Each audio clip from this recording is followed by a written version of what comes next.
All right, and a very good evening, early morning to everybody out there. It is I, the Warrior Junior. Where the war the war never stops. You know, it's funny. I have a friend. He's a he's a big fan of military history, and I remember we would talk, and this other guy that we knew, he had this store, and we call him Caesar. And in his mind, like World War II was still going on. You know, this is like a couple years ago. You know, he thinks like World War is still going on. I said, dude, that shit was over in the 40s, man. And in his mind, no, like he says, if they would have done this and they could have done this, then this would have happened. Now he wasn't like pro access powers, anything like that. But it's just he's a historian, so he can't help but like talk about, everything and like what, kind of like the game of Risk. Some people they just love it, they get into it. So I don't know why, Felix, he's a good guy, but he knows his military history. I mean, don't try to get into it with somebody like that because they'll eat you. It's kind of like a shame. He would have been a very good professor, but he couldn't get his master's. Now, what what he told me is ironic because we both went to the same school, not at the same time. But for some reason, earning a master's degree in history is quite difficult. You would think, it's just history, right? But no, it involves a lot of writing, especially probably when you get to. I remember he told me like he had to write a thesis. He was at the very, and it was like a monster paper, and they wouldn't pass him. As he says in his language, my English is not so good. I've seen some professors that their English is not so good, um, but for some way they were able to pass their I hate to say it, but there's a lot of people that you pay them, they write the shit for you. Like who's gonna know, right? I mean, but in the real world, you go out there, you can basically buy your way to a degree, but you know if you don't know anything about the subject, that'll be quite apparent. Like if you go out for a job, they'll know it fairly quickly. I did mine the long way, man, and I earned it. I earned my, you know, I paid my dues the long way. I have to admit, there are ways. Like a lot of people struggle with math and statistics. Um, there's a lot of websites out there that you get help. You can get help with. You pay them whatever. And I had to because some of that hardcore statistics, applied stats. Um, may God help you. The math. I would say may Einstein help you, but completely useless information. My ex girlfriend, she was like statistics. Oh my God, just completely useless. And she's an architect, so you know she's an architect of giving me a hard time. No, but anyhow, even with help, I had to retake. It took me 6 months. I had to take intro and then apply, and then because you need like a B or better. I think I got a C in the intro, so I went back, and the only guy teaching it was the biggest a-hole. Like I was like, oh God, no, is anybody else? And it's no, and basically I remember I said, can I just turn in everything because I've done this before? And he kind of like, you know, I thought he was going to kill me, like he was going to fail me. And he goes, I don't know what your problem is. You're in a rush or something. And I said, look, I got other classes. I just wanted to try to knock this out. And luckily, I got my B minus. It was a hard fight. And then in applied stats, oh my God, they have us working in groups. So where all it comes down to me goes, well, who's copying who? You have the same answer, but well, we're all working together. Isn't that the point? He goes, well, no, you're supposed to work together, but do your own work. Huh? Wait, let me get this straight. You want us working together on the same problems, but you want us to turn in our own work. That's what I did, turn in my own work. But we had the same answers. So I got charged with plagiarism. Goes, Professor goes, who's copying who? And I said, what do you mean? I'm not copying him. Together here, and the whole thing, like, basically almost blew up on both of us. He wouldn't say nothing, but I wound up talking to him somehow. I wound up getting a warning. And I'm trying to think that I have to, yeah, like I wound up zero credit for the assignment. That was okay. I wound up getting a C and a C in that applied stats. So I had a choice: retake the applied, the harder one, or go back and take the intro, the easier one with the C. So I went back and took it. It took me 6 fucking months, man. 6 months of fucking math. I mean, it was like just, you know, but I went through it all, right? I went through it all, passing all my classes. And then I get killed on the comprehensive exams before the dissertation. I get nailed 3 times and instead did not pass the comp exam. I'm the only one. I'm the only one. I have the distinction of saying that. So you tell me, how do you pass all your fucking doctoral level classes and then write a 60-page comp exam? I mean, 60 pages over the span of 3 of them. They only needed to be, I think each question, 10 pages. So they were expecting 20 to 30 pages, and I didn't pass it. I passed the first. There were 3 questions. You get to do it on the second. So I passed the first, and I needed to redo questions 2 and 3. And the second time around, they killed me. I didn't pass them. Third time, I got a new committee point. At the third time, I just, I had enough. I hit my threshold at that point. So I go. That's the great things about schools. There's go somewhere else. There is a limit though, because the Department of Education, for funding, financial aid, grants, loans, whatever like that, you can't, you have to have some type of a satisfactory academic progress, SAP. So, you can't just bounce around. But if you're passing, like, you do a substantial amount of work, and then it doesn't. So, you know, I wanted a degree. I did pay out of pocket, to get my master's, to get my specialist degree. I transferred in a course from schools that were very affordable. A lot of people don't university that very affordable, especially was, above transferring back.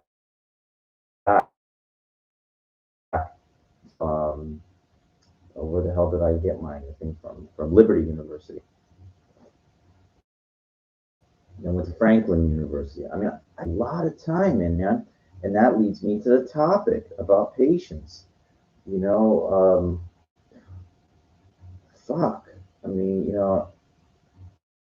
younger people, I don't know what to say. Like, it's very hard for me to relate to you because you grew up with this. So you don't know that. I mean, you could take classes online.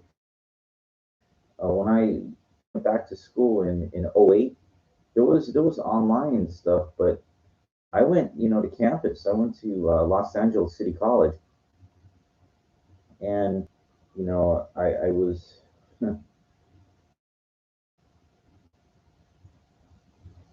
I wanted to get the associates as a personal accomplishment. I mean, I didn't know, as I talked about last couple episodes, like, if you don't know, and this maybe applies to older or younger people, if you don't know what to do with your life for school, if you can, because maybe you'll find something. And I always say it's better to apply your time. I like to say that. I like to say that degrees open doors. Much as they say, well, that doesn't guarantee you anything, it does show something. Like in the military, if you want to be an officer, you need a bachelor degree. They don't care what it's in. Of course, if it's in engineering or computer science and technology or something like that, it's different. You're eligible for different types of positions. Well, I don't want to go in the military. See, I always play devil's advocate. So I don't want to go in the military. You see, but it doesn't matter. The degree, it shows like you could persevere in life through things. It doesn't guarantee you anything, but what it shows is like you're educatable. You're you can be you're an educated learner. Like you can. It just it stands for something. Like it's not a waste of time. It's definitely not. Doing nothing is a waste of time. That doing nothing is a waste of time. You think, well, I spent all this time, work and studying to get my bachelor's, and if you got my point was if you have nothing else to do, like what you want to do is have irons in the fire. It's not guaranteed. You're very desperate for a job. The person that's got, you know, the person with the bachelor degree is gonna get more opportunities than that person with the high school diploma or nothing. So in a way, that it's not a waste of time because you might find your calling, like what in school. Now, remember Bill Gates or Steve Allen? Steve Allen, Bill Gates said he knew there was. He told the professor, "There's nothing more that you can teach me here," and it wasn't out of ego. Like he knew, like that, and it was going. So that's already cut out for you, But I mean, it's the same. What if you're an athlete, right? I watched a special, Ken Griffey Jr. Like when he played. I grew up watching him play, and it's amazing. Boy, I was inducted in the Hall of Fame a couple of years ago. He retired. I watched him. I remember, dude. I was playing in high school when he was a superstar. When he was an unbelievable, like first round draft pick prospect. He was unfucking believable. And you're somebody like that. Okay, and I thought that's the subject of this patience and time. You can't play professional sports forever. It's a very short lived generally. So if you're an incredible prospect, an incredible talent, the schools are not going anywhere. Your athleticism generally, you're talking about something that is sharpened. That can be. I say fucking run with it. Run with your athletic ability. If there's a future there, you can always go back to school. Schools are not going anywhere. Troy Aikman did that. He went to UCLA, got drafted, whatever. He played for the Dallas Cowboys.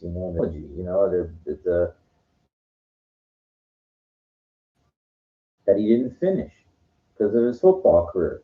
So now most people are not going to be professional athletes. That are superstars like that. Even if you're really low drafted, you get like, let's say, I don't know, probably can go to 200 rounds, I think, or some ridiculous. Even if you go to 150th round, and you go to like double A or something, if you get the chance to be in the movie, fucking, while they're filming, while they're casting. So that's how I look at it. Like, I watched a thing on Terry Crews. He played in the NFL for like 7 years. I didn't know that. He wasn't a superstar for all these teams and everything, and then his acting career and everything, and so snowballed. He actually became the Intercontinental Champion in WWE. It's a very big deal. Find out that belt for nothing. Um, through where they're from and what they achieved. Of course, these are, uh, um, there's so many players that never reached that super strata like that. So, you know, I kind of, a lot of dreams when I was younger. Like, I wish I could have done this. I wish I could have done this. And a lot of it is, genetic. That's you might like the game of basketball, but I mean, LeBron is LeBron, right? That one security guard, I remember they call him Tiny. This guy was 7'2", 7'2", but he blew out his knee, and that was it. It was just Jesus, man.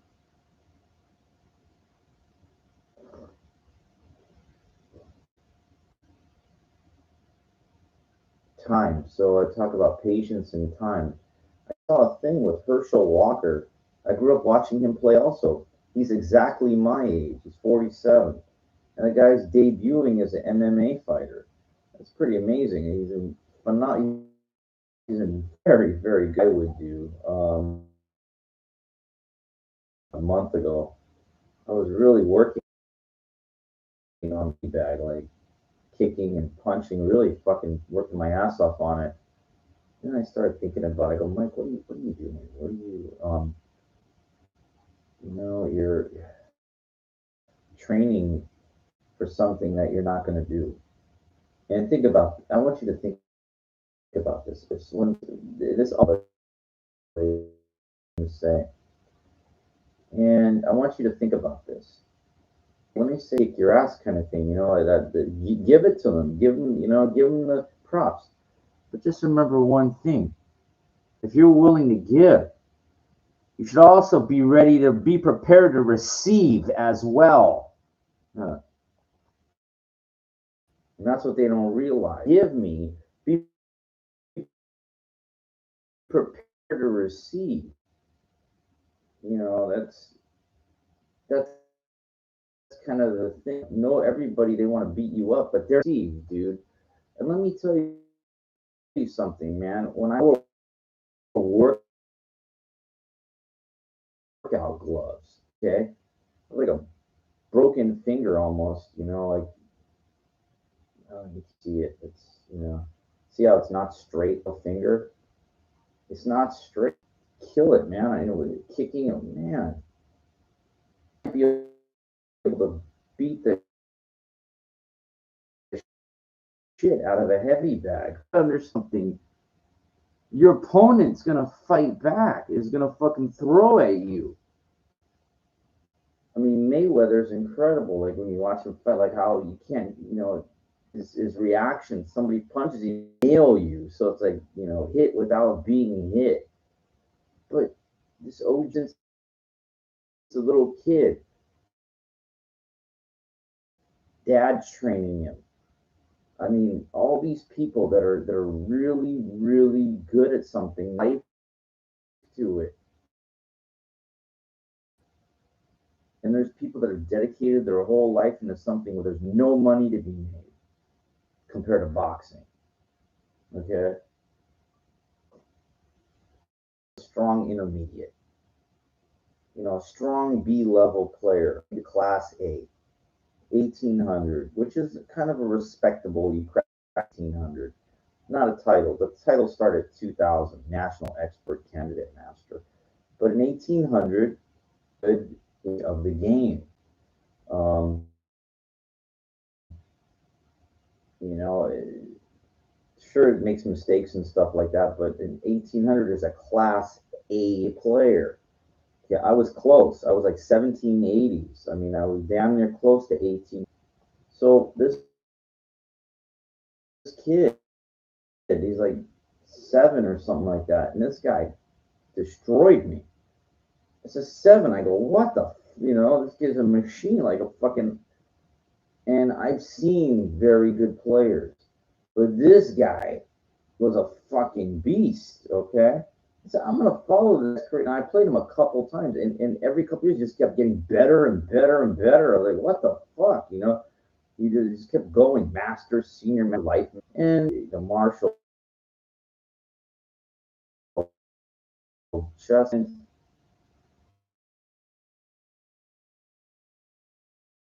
I said to myself, okay, I said, how far is this guy gonna go? 18-year-old, he's a grandmaster. But here's the thing: Bobby Fischer won the United States championship when he was 15. I don't know how he was a couple years older. He won the world championship. World champion by the time he's 20 for sure. Maybe like even Magnus Carlsen said, I got to be world champion by the time I'm 20 years old, or it's not going to happen. Hans kid. Oh, and I said, and I actually wrote it. I wrote him a thing. I said, country right now in the U.S. It's very impressive. I mean, it's a very high thing. But I said, dude, you 18, 19, or and I said, like, dude, you're late to the party.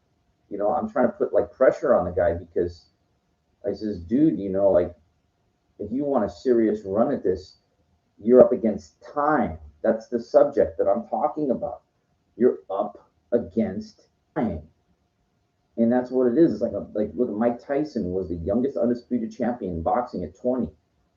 Because that's when you fucking you build a fucking arsenal, like hey, but your mind, you got to be a fucking beast, like that's what it is. That's really what it is. It's an immense amount of knowledge of knowing every opening, playing the opening like a book, playing the middle game like a magician, and then the end game like a machine. You, you got to understand he's number 4.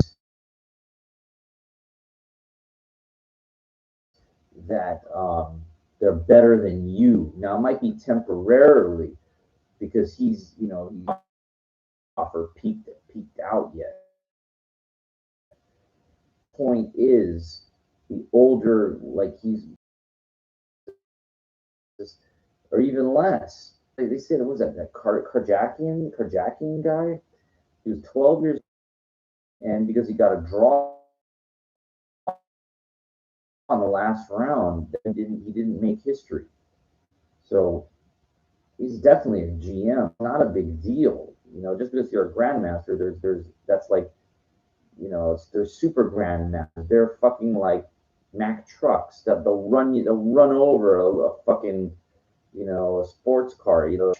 If that's what a master is, a grandmaster maybe is a high performance sports car, but a super grandmaster is like a fucking 18-wheeler. I mean, there's a and then it goes up from there. And it's the super, the world champion candidate. That means you're better than all them.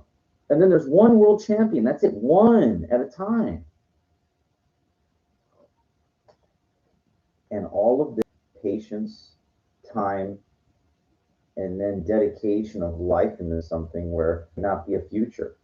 I know there's this kid. He's like, I think lower rated than Hans. He's like Narendrowski, Narad rated in the top 20. Unless there's difference. Last episode, I talked about Arnold. Doesn't talk about that real estate so much. But that was his fucking his ace in the hole. You don't talk about that. Something to fall back on. Fall back on one of his properties. Acting didn't work out. I get it. If acting didn't work out, that's cute, right? But it all did for him. But it didn't matter. Thing that was a stepping stone. He knew it when he was young. Weider, because Joe Weider was a bodybuilder himself. What he did was he found a way to capitalize on it financially. And he knew, Joe Weider knew it in 1936. When he put 10 cents a magazine and subscriptions, he goes, well, here, if you give me $1, I'll guarantee you a year, whatever. And so, like, he got, I don't know how many, 50 people, 100 people, it wasn't that many to give him. So in bulk, he printed up. He stapled them. They were hand stapled, I think. The first issues, until it took off. That's why they say the Master Blaster, the trainer.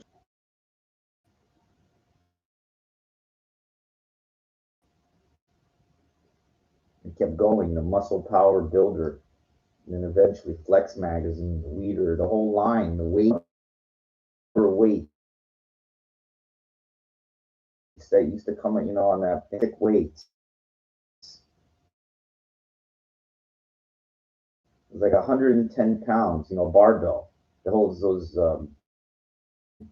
you know, would go, you could get a bench, you could use it, multi-purpose bench press, whatever. That was his thing. He commercialized it because people weren't really going to gyms now. Like this, now there's gyms everywhere. They have, but they didn't have. They had like YMCA. They had stuff like that. Pulley. The things with the ropes, a pulley apparatus, pulley machines, and stuff like that. See if you know this in the '80s. The Universal stations. It was basically like, the I remember, you put in the pin, and they had one side, and I think on the other side, I forget what it was. There was like a dipping apparatus or something. It was real. Like the machines were generally developed for sick people. They just lift. Now you go to the gyms, you see all these people that are pretty healthy. They're doing machines. Well, they got hammer strength now and stuff like that. But what it is you know bodybuilding, body shaping is not easy. You want to be toned. It all depends, like what you think is an ideal body. There's a million X that you look, even with 7.5 pound dumbbells. I mean, you can do a shitload of to those, but it's just the whole idea is, I use a combination. Groups, can handle a lot more punishment than others. Forearms can take a lot more work, so they require like heavier weights. Certain movements I'll do warming up, I'll use really light weights. So that's the whole point of having a gym membership. They have all the weights there. You can use from the 3 pounds till in my gym they have. I'm trying to think, have I ever? I think I might have rode it.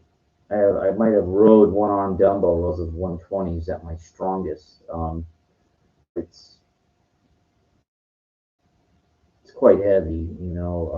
The back is the strongest, muscle group of the upper body. So, if, that's not an immense amount to row. For me, I think about this like, I could tell. I don't want to get too much into bodybuilding, but because I want to stick to the training, and it's real dungeon. As Monty Coleman changed it in Metroflex. Fucking he's doing fucking incline presses and shit, and all those heavy weights, dumbbells, 150-pound dumbbells, 200 pounds, whatever. Like they're all there. The guy's moving tons of noise, right? Like, and so of course he's on a, was on lots. Of course he was on shit, but let's look at the work for, let's analyze the actual the weights that he's moving around, and everything, and like he's gym, if they're on gear, but they're moving tonnage around. So I could tell, like when I look at their body, there's no density there. It's kind of like, you know, I could tell they're on gear, right? So like you could tell the difference. There's um, no density like, you know, like there is with Coleman. Now, of course, Coleman's three, it was 300 pounds, but there's a difference. There's a difference. Like I don't know how to say it. Like it's like a marble-esque physique. Like look at Franco Columbu, you know, in his prime. It's like marble. Like Rich Gaspari, like marble, because these guys are working their ass off and they're moving fucking tonnage around. So, but thing was today, like I was on the bench, and I remember I said, okay, it was chest day earlier today, and do chest, and you know the what I've noticed and what I've heard was work for me. It's after when you're warmed up in your workout. That's when you build to your heaviest that you're gonna fucking if you're gonna lift heavy, you know, you get to that point so you don't lift your heaviest at the end of the workout. You know, you here's let's say, you know, it's an hour, right? So I'm gonna start, I'll start at the end here. So you go to the gym, right? And you warm up, right? You know, warming up, push-ups, whatever. And then like I'll do seat on a maxi cam machine. If fucking you know, uh, it's not. It doesn't look right if you know my kid phasing in and out. You know, I can't.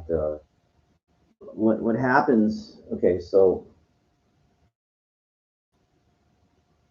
you're warmed up, and then you work your like I did seated inclines, 5 sets, and I'm sitting on the bench, and I'm looking at the 60, 65, 70, 75, 80, 85, 90, 95, right? I'm gonna run the rack all the way. What I said. My did chest last week. I did 80 pounds. I, I haven't, I wasn't doing really any heavy chest inclines, you know, any chest work because getting results from just, you know, heavy isolation exercises up until recently. You know, I was doing a shitload of leg work, back and lats.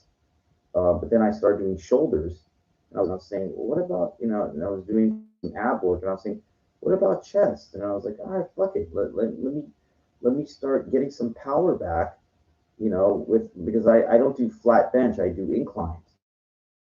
So, and I'm like, okay, well, you know, I do 50. I'm saying I would do 4 sets. I can do 55, 65, 75, and 85. Not because you know I want to work my way up as fast as I can that I can lift before I get winded. You know, before it's like what happen. You only have so much energy to expend in your workout.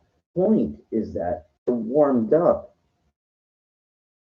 You want to peak with your heaviest, you know, whatever extra heavy. That's at that point. That's at that point where you want to hit 30 to even 4 up to 30. You know, you know, really it's not heavy. It's more of like isolation kind of thing. But I try to, you know, lift what I consider heavy for form. I'm looking, I do the 55. It's like you know, it's not nothing. It's not much. And then I'm looking at 65. The weights aren't there. So you go, fuck. So now I'm thinking I'm like 60, you know, because then I know I'm gonna wear myself out. Now I said I want to go the whole saying to myself, if I go 55, 60, Then, 70, go, it's 80. Like you're going, I don't think that's with weights progressing, and it gets harder and harder. I don't think I can make it. So I said to myself, okay, at 55, let's go right to 70. And so that was a good move. I went from 55 to 70, pumped out like 14, I think 15 reps with that. And I said, okay, so 70. What I do? Did I go to? Did I jump to 85? Or did I go to 80? I'm trying to think. Uh, I think I went. Okay. Um, no, I went to 80. I went from 70 and I went to 80. And then 80 I hit like, 12 reps, I think. 10 to 12, I think I was able to hit. I was like, okay, definitely now 90. And I went to 90 and then I knew, oh shit, now it's like, it's this is a heavy set. And I think I got like 8 reps or something, closer to 8, I think, I forget. And then I sat and I said, okay, this was separated 90 in a very long time, and I was able to do it. It was hard. I remember when, the hardest struggle is what I do. What I do is I take the dumbbells, I lift them from the ground, and I don't know what they're there for. I don't care. I know why I'm there. And over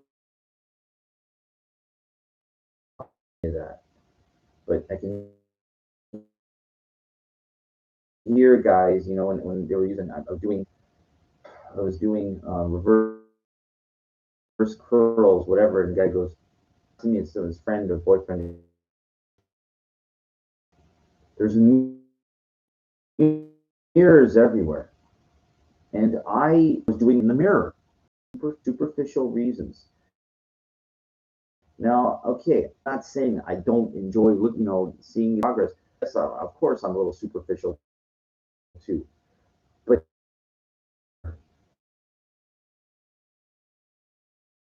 to work. I say that with seriousness. People might, but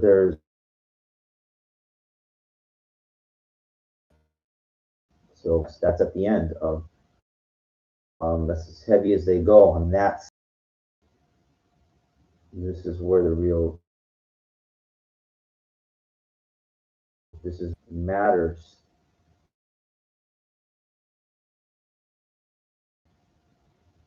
that you're a warrior.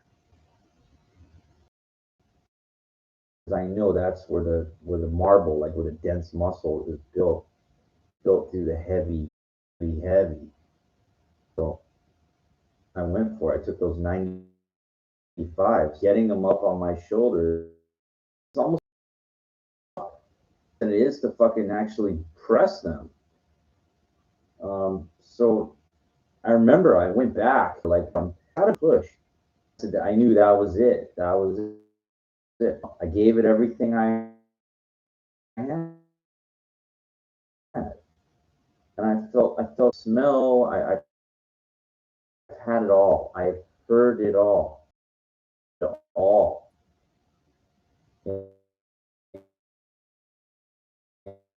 and no, that's what I'm there to do. That's where I'm there to make like 170. But not me 150 is not like, it's like lean average for me, because I thought it was 5'10", 5'9", but I think I'm 5'8". 150 for me is kind of like, yeah, it's not bad. It's okay. One fucking start. Now I plan on going to 200, and a lot of it, most meditation, then, and believe me, can get, but it takes, you have to go at this, take tremendous gains like that. Because I am not designed to be big. I mean, I'm not designed to be too, that's fucking, you know, but that was,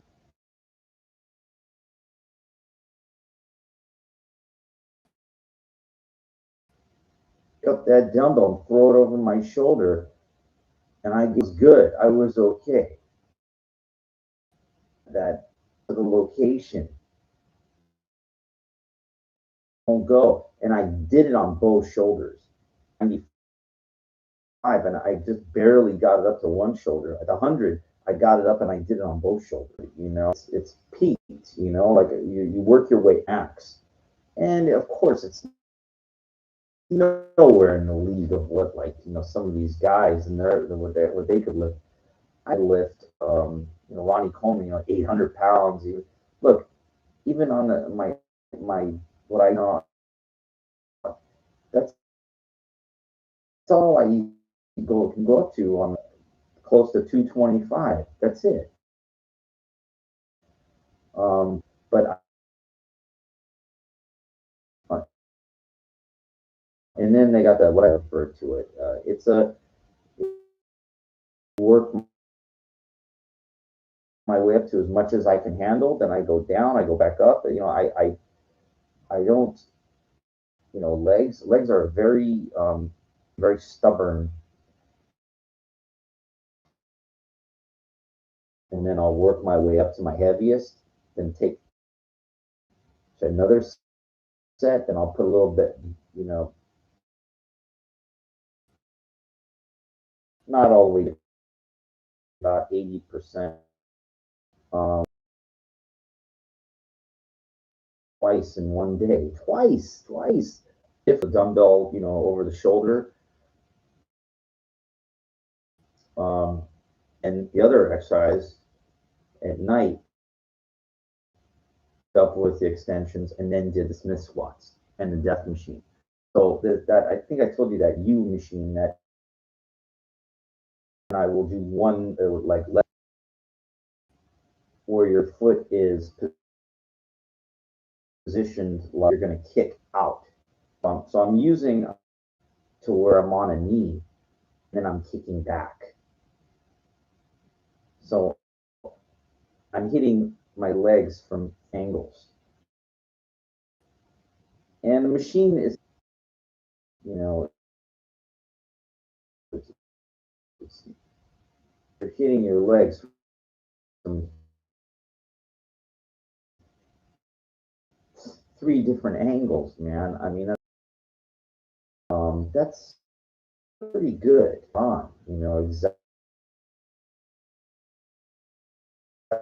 Exactly my supplementation when I'm taking, you know, I spend a lot of money on food, dense, good foods and stuff. So, that's, you get out what you put in. You get out what you put in. And plus, I've been to the gym over 50 times. What it is. So if you're going to the gym that much and you're not fucking around, guess what? You're gonna make progress. I don't give a fuck. I already have very possible. Don't let the generic fool you. Like my friend told me, oh no, out in a pool, less resist. Ronnie Coleman, okay, and his rare example, bodybuilding, and everything. If you can squat or they can't do anything. Not even 10% of that of what. It's okay. So, most people, they're three, but I don't like powerlifting. I rather get the weight from A to B. Like I mean, that of it, to me, it's overrated. I mean, I'm trying to hit like 6 reps of,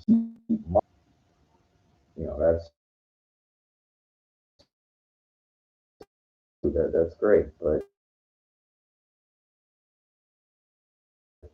like nothing, and they're very They can not my. I don't need thousand deadlifting 1,000 pounds. It's like fucking retarded. It's not my thing.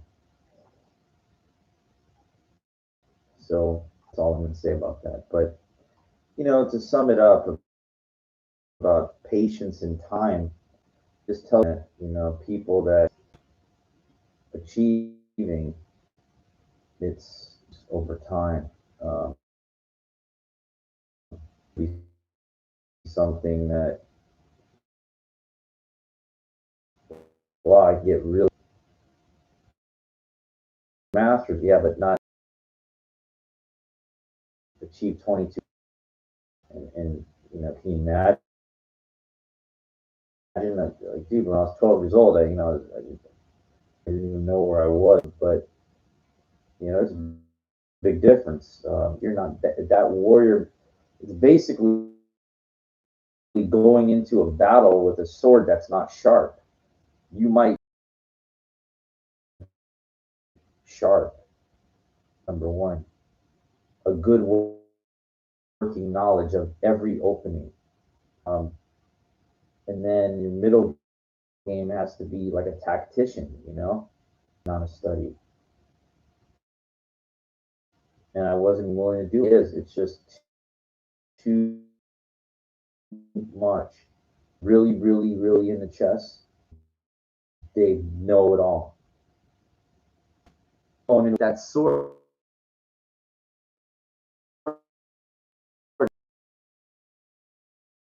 they claw you